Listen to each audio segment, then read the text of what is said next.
Assalamualaikum dan salam sejahtera. Nama saya Nurdiana binti Zahirati dan saya akan menguraikan mengenai individu tanpa dokumen di Sabah. Oke, di bagian pengenalan saya akan menerangkan sedikit mengenai apa itu dan siapa individu tanpa dokumen. Oke, individu tanpa dokumen ini adalah mereka yang tidak mempunyai kad pengenalan diri yang sah di bawah kerajaan Malaysia ataupun kad pengenalan yang diiktiraf oleh Malaysia yang menunjukkan mereka itu warga negara Malaysia. Lalu apa yang mereka tidak dapat ialah mereka tidak mempunyai peluang pendidikan, pekerjaan yang baik seperti bekerja di peringkat kerajaan ataupun swasta, dan juga kemudahan lain seperti apa yang didapat oleh warga negara Malaysia. Dan dari mana mereka ini berasal? Mereka berasal daripada Indonesia, Filipina, dan ada yang menetap di Sabah sebelum merdeka. Dan terdapat juga punca-punca pertambahan individu tanpa dokumen di Sabah, yaitu parti, pendatang asing tanpa izin, pelarian perang, yang mana pelarian perang ini dari Filipina, dan juga stateless children, yaitu kanak-kanak tanpa kewarganegaraan. Isu komuniti bajau laut di Sabah, yang mana mereka adalah golongan yang tidak mempunyai dokumen diri yang sah, yang mana golongan ini mempunyai kapasiti yang tinggi di Sabah. Sabah juga merupakan negeri yang tertinggi yang mana mempunyai penduduk tanpa dokumen berbanding negeri lain. Seterusnya saya akan menerangkan mengenai punca pertambahan individu tanpa dokumen. Pendatang asing tanpa izin, yaitu parti. Kebanyakan mereka berasal dari Filipina dan Indonesia yang masuk ke Sabah tanpa permit. Mereka bekerja di sini dalam waktu yang lama sehingga tidak balik ke negara asal. Segelintir dari mereka telah berkahwin dengan penduduk atau bukan penduduk sehingga menambah bilangan individu tanpa dokumen di Sabah. Dan apa yang dilakukan kerajaan adalah mereka memainkan peranan dengan menangani isu ini dengan menghantar mereka pulang ke negara asal, tetapi akan dijatuhi hukuman terlebih dahulu. Dan yang kedua adalah pelarian perang. Pelarian perang ini berasal dari pelarian Filipina semasa tahun 1970-an, yang mana telah berlaku konflik Filipina ketika itu, sehingga ramai penduduk Filipina datang ke Sabah untuk meminta perlindungan. Kerajaan ketika itu mengeluarkan PAS, yaitu IMM 13, untuk mengiktiraf pelarian perang Filipina dengan syarat mereka dari golongan pelarian pada ketika itu, dan golongan ini hendaklah membayar setiap kali PAS tersebut tamat tempo. Untuk menyambung PAS itu semula mereka perlu membayar dan bayaran akan dikenakan. Tetapi sebagian dari mereka ini tidak mengaktifkan semula PAS tersebut dan memilih untuk menetap di Sabah, berkahwin dan bekerja di sini sehingga 2 hingga ke 3 generasi tanpa memiliki dokumen yang sah, dan hal ini sangat sukar diatasi. Seterusnya adalah stateless children ataupun dikenali sebagai kanak-kanak yang tidak mempunyai kewarganegaraan. Hal ini boleh berlaku disebabkan kelewatan ibu bapa mereka mendaftar surat lahir anak mereka. Dan hal ini berlaku di sekeliling saya sendiri, yang mana kanak-kanak tersebut telah mencapai 18 tahun ke atas tetapi tidak mempunyai dokumen diri, walaupun kedua ibu bapanya merupakan warga negara Malaysia. Ini mungkin disebabkan kecuaian ataupun ketidakpedulian ibu bapa itu sendiri, menyebabkan anak-anak mereka tidak mempunyai dokumen diri yang sah, walaupun ibu bapa mereka merupakan individu yang mempunyai dokumen.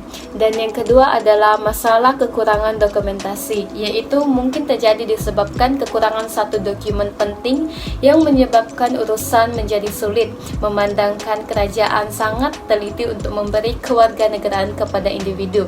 Dan seterusnya adalah komuniti bajau laut di Sabah, khususnya di kawasan pantai timur Sabah yang semakin hari semakin meningkat bilangannya. Mereka tidak mempunyai dokumen yang sah, disebabkan ibu bapa juga tidak mempunyai dokumen yang menyebabkan mereka tertinggal dengan peluang-peluang yang ada seperti pendidikan dan sebagainya. Seterusnya adalah komuniti bajau laut. Apakah itu komuniti bajau laut? Mereka ini digelar sebagai palau kerana mereka tinggal di perahu dan gelaran itu diberikan kepada mereka.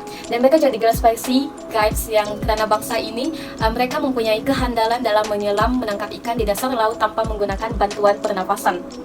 Dan mereka ini tinggal di kawasan pantai timur Sabah seperti Semporna, Tawau, Lahad Datu dan juga Unang. mereka ini tinggal di atas air, yaitu di perahu bagi komuniti yang masih mengamalkan cara hidup tradisional. Tetapi bagi komuniti bajau laut yang telah mengalami transformasi sosial, ada yang telah menetap di rumah setinggan, bukan juga rumah setinggan, tapi ya rumah setinggan yang dibina di kawasan pesisiran pantai ataupun berpindah ke luar bandar seperti ke Kota Kinabalu untuk bekerja. Dan ciri-ciri mereka ini, mereka berkulit gelap karena sentiasa terpancar dengan cahaya matahari, dan juga warna rambut mereka agak keperangan disebabkan mereka mandi menggunakan air masin. Mereka juga bertutur dalam bahasa bajau asli. Mereka penduduk yang tinggal berpindah randa dari Sabah ke Filipina, dan ada juga dari Indonesia ke Sabah. Budaya dan aktiviti ekonomi. Kehidupan mereka adalah kehidupan nomad. Mereka akan berpindah dari pulau ke pulau ataupun dari Sabah ke Filipina. Pun ada juga yang tinggal secara kekal, seperti yang saya bilang tadi, membina penempatan perkampungan untuk mereka sendiri di pulau-pulau tertentu. Nelayan laut adalah gelaran yang diberikan kepada mereka sebab mereka mendapatkan sumber ekonomi berasaskan perikanan, dan selepas itu mereka akan menjualnya di sekitar pekan. Kalau kita lihat ke bandar sana, ke daerah sana, kita akan nampak ya ramai komuniti bajau laut ini menjual hasil tangkapan mereka di sekitar daerah tersebut. Dan ada juga yang bekerja, bagi mereka yang mengalami transformasi sosial, mereka bekerja di kawasan bandar, contohnya di Kota Kinabalu, di Sandakan, bekerja sebagai pelayan dengan kadar gaji yang rendah.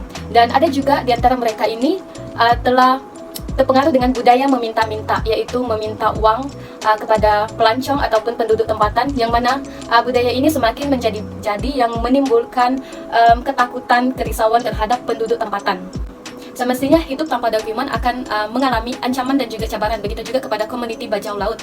Yang pertama adalah mereka tidak mendapat peluang pendidikan, tidak mendapat peluang pekerjaan, dan kemudahan kesehatan. Nasi terhadap komuniti bajau laut, mereka tidak mempunyai dokumen yang sah, maka mereka senang dianiayai. Mereka dihina dan dilayan seperti hamba, dieksploitasi, terutamanya kepada golongan wanita dijadikan pelacur. Mereka juga takut dengan pihak polis. Kalau dorang nampak polis, dorang akan lari, sebab dorang takut akan ditangkap. Walhal polis itu ada juga yang tidak menangkap. Apakah halangan-halangan yang dihadapi oleh kerajaan dalam menangani isu individu tanpa dokumen di Sabah? Yang pertama adalah perubahan corak politik. Setiap 5 tahun politik akan berubah, dan setiap rancangan ataupun kerangka yang dibina untuk menangani isu individu tanpa dokumen ini akan terhenti disebabkan perubahan corak politik. Dan yang kedua adalah isu sempadan dan perairan Sabah. Kita tahu Sabah mempunyai bersempadan dengan Filipina dan juga Indonesia, yang mana kedua-dua negara ini dekat dengan Sabah dan menyebabkan senang pendatang masuk ke Sabah, juga disebabkan kurang kawalan ataupun kawalan yang kurang ketat. Dan kedua adalah perkawinan campur. Perkawinan campur antara individu yang mempunyai dokumen dan individu yang tidak mempunyai dokumen. Apabila sudah berkawin, maka tidak mempunyai surat kawin yang sah, yang menyebabkan anak mereka tidak mempunyai dokumen. Dan ini akan menyebabkan pertambahan individu tanpa dokumen, khususnya kepada golongan kanak-kanak.